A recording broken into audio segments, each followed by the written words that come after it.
Back to today's video. Today is Friday, September 27th, 2024, and today we are going to be talking about Kamala Harris and her suburban strategy, or suburban outreach that has reached new levels of highs for the Democratic Party in this year's presidential election. A recent poll from CNN released today shows Kamala Harris with a massive advantage in a specific congressional district that is often referred to as one of the bellwether districts in understanding the direction of the nation and, generally speaking, the direction of suburban America. Nebraska's 2nd District has been at the forefront of a lot of our political conversation over the past 2 weeks due to a Donald Trump-led effort to change Nebraska's electoral system to revert it to being a winner-take-all system. That's how Nebraska started, and that's how Donald Trump wanted to see it 43 days out from the presidential election. And now that we're less than 40 days away, we are down to the 30s in terms of the presidential election, Donald Trump continued to push for this effort to change Nebraska from what they now use as an electoral college map that is determined primarily based on congressional district. Nebraska does have 2 at-large electoral votes, but every single district has the opportunity to vote for an individual candidate. And for a while, Nebraska had largely voted in unison with itself. From the introduction of this system, it had voted with the Republican Party in every single election up until 2008, when that 2nd district went to Barack Obama. But after that race happened, nobody really brought up major possibilities that Nebraska would change. This is how they had been operating for decades, and it wasn't really within the conversation point to change it anytime soon. Largely because Barack Obama won 365 electoral votes rather than any narrow margin, and ultimately that one electoral vote was largely inconsequential. But even then, Democrats only won that electoral vote by roughly 2 points. By 2012, we saw that Nebraska's 2nd District had reverted back to being a Republican district. Mitt Romney did exceptionally well in suburban regions across the United States, and he won in Nebraska's 2nd by 7.1%. Keep in mind, again, Obama won here by just 1.3%, actually not 2 points, 1.3% in the election prior. But then came 2016. And Nebraska's 2nd District, again, a region really condensed based off of a number of different factors, but the most important one being the urban sprawl of Omaha leading into a suburban region that Democrats started to do better in back in 2016 when Donald Trump only won the district by 2.2%. Fast forward to 2020, Joe Biden wins the district by 6.6%. On the overall net, too, what we saw was that Joe Biden ended up winning this district by roughly 2.1%, more than he won on the national average. He won the national popular vote by 4.5%. He won in Nebraska's 2nd by 6.6%. And overall, Nebraska's 2nd hadn't been a district that had voted to the left of the nation up until 2020, right? In 2016, again, Hillary Clinton won the popular vote, but Nebraska's 2nd went to Trump. In 2012, Obama won the popular vote, but Nebraska's 2nd went to Romney. And so that 2020 election was a realization point for Republicans that maybe, just maybe, the reach for suburban America, Donald Trump has really lost that in the past 4 years. Back then was 2016 through 2020, and in a way that might translate to an electoral college loss this election season. And to further exemplify why Donald Trump really made it a point here, because Joe Biden won 306 electoral votes, why again is he so focused on this one electoral vote? And the one thing here that I will have to say just should be an omnipresent thought when it comes down to mentioning any and all considerations beyond Nebraska moving forward is that Maine is a similar state that holds electoral vote count. Donald Trump has been winning an electoral vote from Maine both in 2016 and 2020. The reason why that matters is because the president of the Maine Senate, I believe, or the Maine House, Speaker of the House, either one, a Democratic leader in Maine's state legislature announced that if Nebraska was to change, Maine would follow suit as well. So it would really just be an overall net equivalence, nothing really changing here. But still, Nebraska's 2nd was in consideration. Why? Because of how close this election season might actually get. Republicans right now currently hold an advantage in the polling data in North Carolina, Georgia, Arizona, and while they aren't in the lead in Nevada, let's just give it to them for this individual moment. Because then you can start to see why Donald Trump and his campaign team were genuinely so terrified about this Nebraska 2nd District. Big reason, should Kamala Harris win in Wisconsin, Michigan, Pennsylvania, if she wins Nebraska's 2nd, which she is leading in by quite a amount, which we will talk about in just a moment, if she wins Nebraska's 2nd, she wins the election. And when they see data points like the one today, where CNN's major headline here is that Kamala Harris leads Nebraska's 2nd, it isn't just a lead. The advantage that she has in this most recent poll rivals that even of Biden's 2020 Electoral College victory, when he won in the district by 6.8%, 6.6%, a margin of victory that was pretty substantive Kamala Harris leads in the most recent poll on CNN by 11 percentage points across this battleground state. 11 percentage points. This is massive in Nebraska second. They dive a bit deep into some of the other races they polled there. They polled North Carolina, showing Kamala Harris with a head-to-head, very, very close race, neck and neck. It's a 48-48 margin here. But in Nebraska's second, what we are finding is that Kamala Harris against Donald Trump is really, really doing well in this district, really, really doing well in a region of the country that speaks to a larger point of suburban shift across the United States.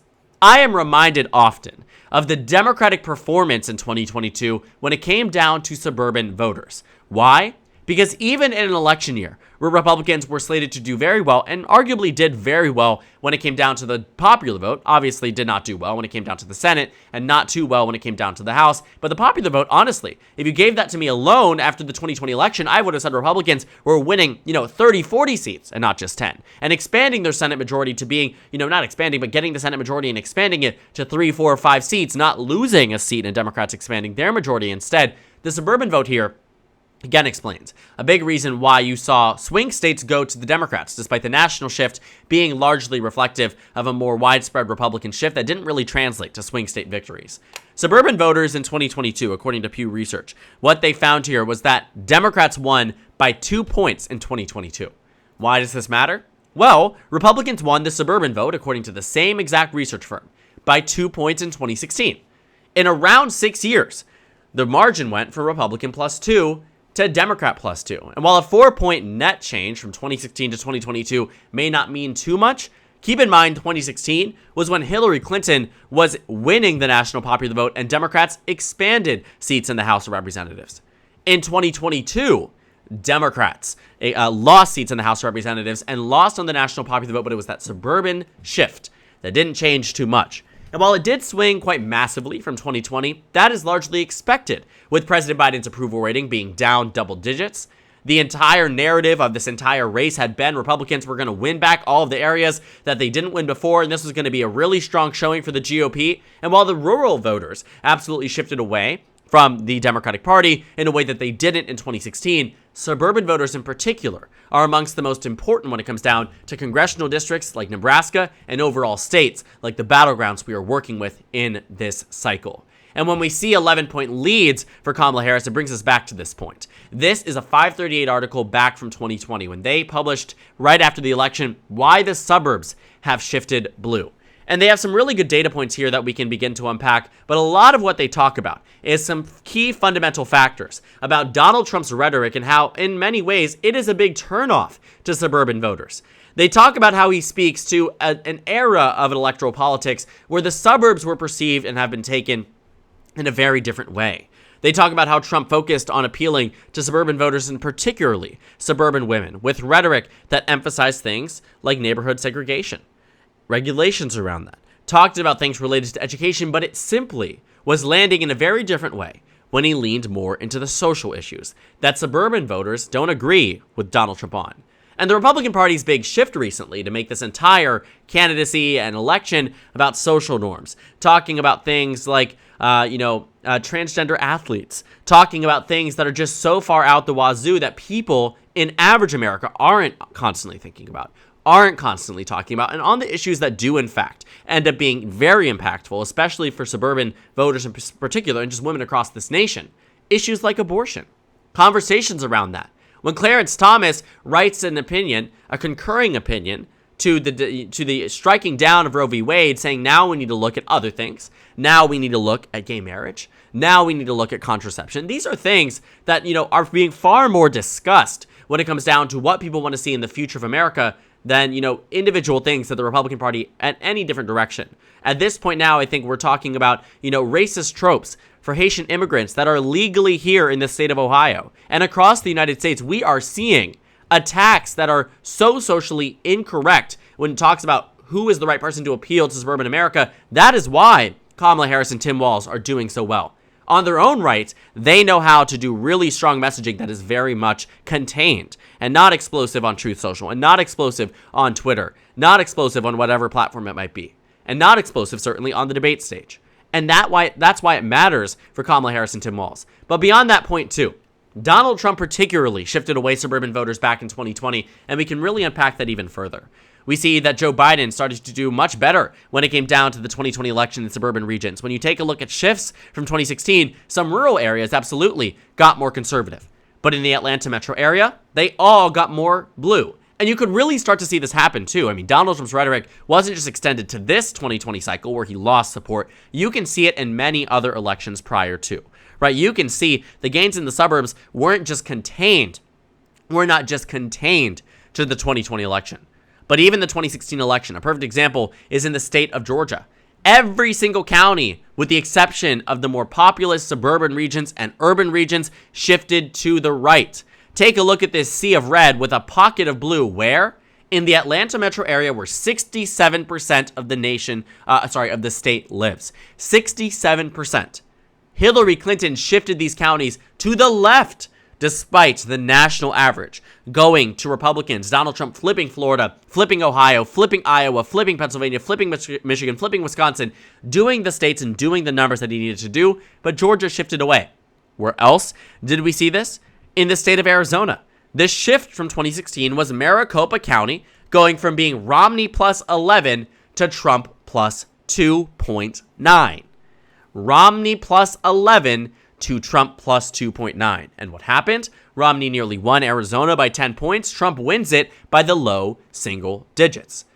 It showed us that in many parts of this nation, while Donald Trump shifted a lot of the rural areas, Iowa being a perfect example, there were pockets like the outskirts of Cedar Rapids, like the outskirts of Des Moines, that are showing shifts to the Democrats. This was Hillary Clinton.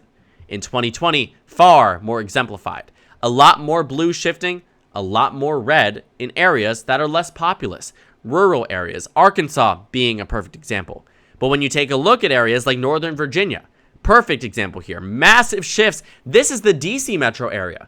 This is a lot of suburban America. This is a lot of the anti-Trump coalition that is being explored and shown in full force in Nebraska's second. But it speaks to a larger problem with Donald Trump and a larger strength point for Kamala Harris when it comes down to suburban voters across the United States. Because this Nebraska second, actually, when you take a look, went from having a partisan lean of even to a partisan lean of Republican plus 3. Republicans gerrymandered Nebraska's second to make it more conservative, and even yet, it is choosing Kamala Harris by 11 points. And it reminds me, too, that back in 2022, when it came down to the House of Representatives, Nebraska's second was a competitive race. Republicans made it more conservative to ensure that Don Bacon, the Republican, would be able to hold on to another term. Well, not only did he come within a few points of losing, it is very clear that in this upcoming cycle, he could very well lose as well. Kamala Harris being up by 11 nearly guarantees Democrats flipping that individual congressional district, which on average, the Republican is losing by 4 to 5 points. Donald Trump's limited reach among suburban America isn't just extending to his own potential loss, but the potential loss of many Republicans down ballot that are running and embracing Donald Trump as part of their political party. Don Bacon is no exception. He has completely and fully endorsed and embraced the former president in a way that will be damaging to his re-election bid. And Kamala Harris leading by 11 points in Nebraska's second really is a bad sign for Donald Trump and his colleagues when they look at the electoral map and the math that they need to win in the election. Because the Democrats can replicate what they did in 2020 and maintain the suburban strength they had while limiting some of the bleeding in rural America, we could very likely see an expansion of Biden's electoral map. And when you look at those states that matter the most, a lot of Pennsylvania is suburbs. A lot of Michigan is too. A lot of Wisconsin is. And when you're talking about where Kamala Harris, again, has been capitalizing on her support the most, where she is outpacing Trump pretty consistently in these battleground states, Nebraska's second is a perfect example of what the strongest Democratic nominee can do combined with the weakest Republican nominee, turning a district that voted for Republicans forever until John McCain and then reverted back immediately to Mitt Romney. Nebraska's second was on par with that of Indiana in 2012. Romney won Indiana by 10.2. He won Nebraska's second by 7.1. In 2020, Indiana and Nebraska's second couldn't be further away from each other. A 23-point delta rather, compared to in 2012, a 3-point delta. A very different circumstance, but Nebraska's second again speaks to this larger point of the weakening of suburban support for Republicans in areas where they really, really need it.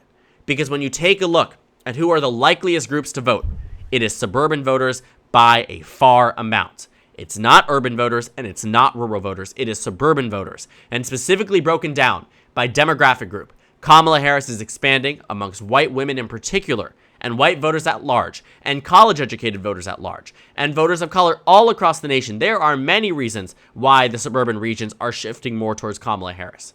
But this shows it full force, and we see it.